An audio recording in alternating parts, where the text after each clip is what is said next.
you ever looked at the person you love, the person you're literally starving yourself to buy an engagement ring for, and realised you're staring at a complete stranger? I don't mean someone who changed a little over time. I mean a phantom, a ghost living a terrifyingly complex double life. I thought my biggest problem was saving up enough money for our future. I was wrong, because while I was breaking my back working double shifts, my girlfriend of 3 years was orchestrating a secret life with not one, not two, but 4 different men. And the absolute worst part, I knew every single one of them. This isn't just a story about cheating. This is a story about the complete and total demolition of reality, and how the punchline to their sick joke ended up being my entire life. To understand how hard the ground hit me, you have to understand the height I fell from. We had been together for 3 years. In the modern dating world, 3 years is a lifetime. We had passed the honeymoon phase, survived the petty arguments, and settled into what I truly believed was a rock-solid partnership. We had the apartment, the shared routines, the inside jokes. I was all in. In fact, I was so in that I had a secret savings account hidden on my banking app, titled simply The Ring. I was working double shifts, exhausting myself physically and mentally, living off cheap ramen and bad diner coffee just to watch that number grow. I wanted to give her the world. And to make this dream happen, I relied heavily on my support system. You know, the people who keep you sane. There was my best friend, a guy I've known since we were kids, scraping our knees on the playground. There was our friendly neighbor down the hall, who always helped with the groceries. There was her strict but seemingly supportive boss. And of course, there was her gay best friend, the guy she went shopping with, the one I never had to worry about. I thought I was surrounded by love and loyalty. I was actually standing in the middle of a minefield, blindfolded. The cracks in the foundation started quietly. It wasn't a sudden earthquake. It was water slowly seeping through the walls. It started with the phone. It would be 2 a.m. We'd be dead asleep, exhausted from the day. Suddenly, buzz. The harsh white light of her screen would illuminate the dark bedroom. Then again, buzz, buzz. At first I ignored it, but when it became a nightly... It's just work stuff. You know how my boss is. Project deadlines. It made sense on the surface. She had a demanding job. But a primal instinct inside my gut, that quiet voice we all have but constantly ignore, started screaming. Who discusses spreadsheets at 2:15 in the morning on a Tuesday? Why did she suddenly start taking her phone into the bathroom while she showered? Why was the screen always placed face down on the kitchen counter? I fought the paranoia. I told myself I was being insecure, that the exhaustion from my double shifts was making me delusional. I was the good guy. Good guys don't doubt their future wives. Good guys don't snoop. They say curiosity killed the cat, but they never mention the agonizing torture of the cat knowing it's being lied to before it dies. It was a Thursday night. She had fallen into a deep sleep, her phone left carelessly on the nightstand for the first time in weeks. I lay there, staring at the ceiling, my heart hammering against my ribs like a trapped bird. Don't do it, my brain said. If you look, you can't unlook. my hands moved on their own. I gently slid the phone off the table. I knew her passcode. It was the date of our first anniversary. Oh, the bitter irony of that. I typed the numbers in. Click. Unlocked. The brightness of the screen burned my eyes in the pitch-black room. I opened her messages. I expected to find maybe a flirty co-worker, or maybe I'd find nothing at all and feel like an absolute monster for violating her privacy. I was praying to feel like a monster.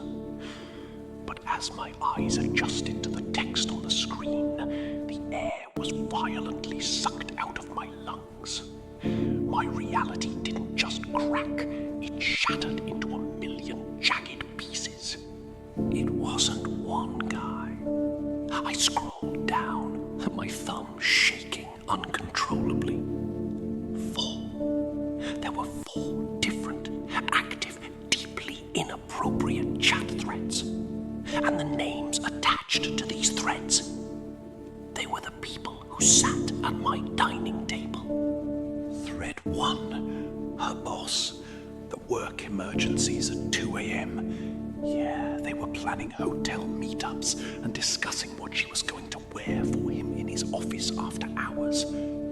Thread 2. Our neighbor. The guy I helped carry a couch up 3 flights of stairs. They were organizing quick hookups while I was quite literally at work, paying the rent for the apartment they were defiling. Thread 3. The gay best friend. Turns out his orientation was a very convenient, elaborate lie they both maintained so they could go on shopping trips that actually ended in cheap motels on the edge of town. But the final thread, that was the one that broke me. Thread 4. My best friend. My brother since childhood. The messages weren't just romantic, they were mocking.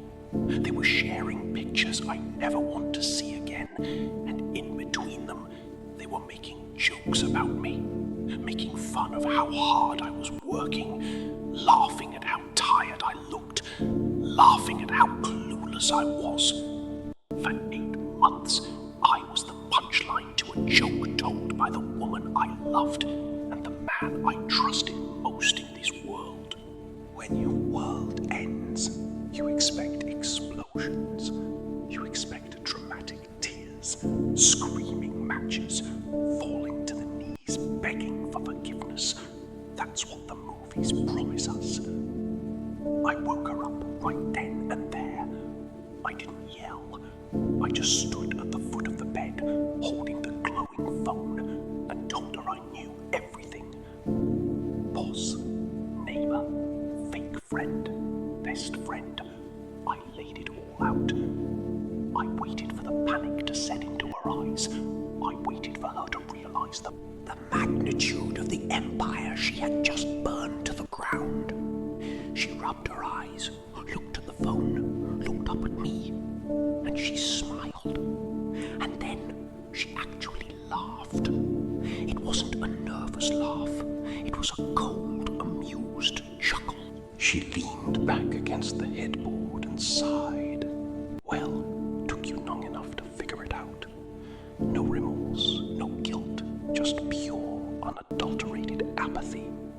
She told me I was too predictable, that my routine of working, coming home, and trying to build a future was boring. She needed excitement. She needed the thrill. I wasn't a human being to her anymore. I was just a stable, boring prop in the chaotic movie she was directing. I didn't say another word. There was nothing left to say. You can't reason with a sociopath. I grabbed a duffel bag and started throwing whatever clothes I could find into it. While I was packing, she got dressed, casually grabbed her purse and said she was going out to clear her head. We both knew exactly what that meant. She was probably heading straight to one of their beds. As I zipped up my bag, my phone buzzed in my pocket. text from my ex-best friend, the childhood brother. He must have gotten a warning text from her. I opened it, expecting an essay of apologies. The text read, "Hey man, it wasn't personal. These things just happen.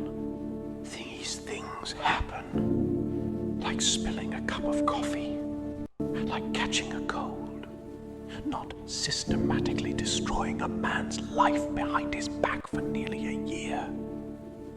I threw my apartment keys on the counter, walked out into the freezing night air. The next 2 months were a blur of survival. I didn't just leave the apartment. I left the entire city. I transferred my job, packed the few things I owned into my car, and drove until I didn't recognize the street names anymore. I initiated Scorched Earth Protocol. I blocked her number. I blocked the boss, the neighbor, the fake friend. I completely wiped my best friend from my digital and physical existence. I deleted social media. I became a ghost. But outrunning the people doesn't mean you outrun the trauma. I was deeply, fundamentally messed up. The paranoia was crippling. I couldn't look at a couple holding hands on the street without wondering which one was lying. I finally did something I should have done years ago. I started therapy. I had to sit in a room with a professional and slowly, painfully untangle the massive web of betrayal that had wrapped around my brain. I was rebuilding my sanity from scratch. They say karma is a myth made up by broken people to feel better. I'm here to tell you, karma is very real, and she has an incredible sense of timing. Yesterday, I was sitting in my new apartment, feeling decent for the first time in months. My phone rang. It was a random, unknown number. For some reason, I answered. The second I heard the heavy, desperate... Yesterday, I was sitting in my new apartment, feeling decent for the first time in months. My phone rang. It was a random, unknown number. For some reason, I answered. The second I heard the heavy, desperate... Through the hysterical crying, the universe delivered its punchline. The grand four-man syndicate had spectacularly imploded. Her boss, he fired her the moment things got complicated, tossing her aside after he got what he wanted. The neighbor packed up and moved away without a goodbye. My ex-best friend, his own girlfriend caught him, and his life was currently going up in flames. And the gay friend, he ghosted her the second the thrill of sneaking around was gone. She was completely alone, jobless, and broken. And she had the absolute audacity to ask through her tears, "Can we try to work things out?" I remembered her cold laugh in our bedroom 2 months ago. I remembered the text, "These things happen." I didn't yell. I didn't curse her out. I just let out a genuine, relaxed laugh.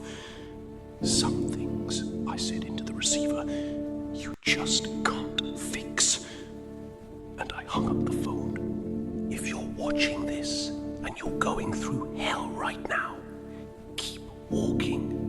The trash usually takes itself out. Drop a like if you believe in karma.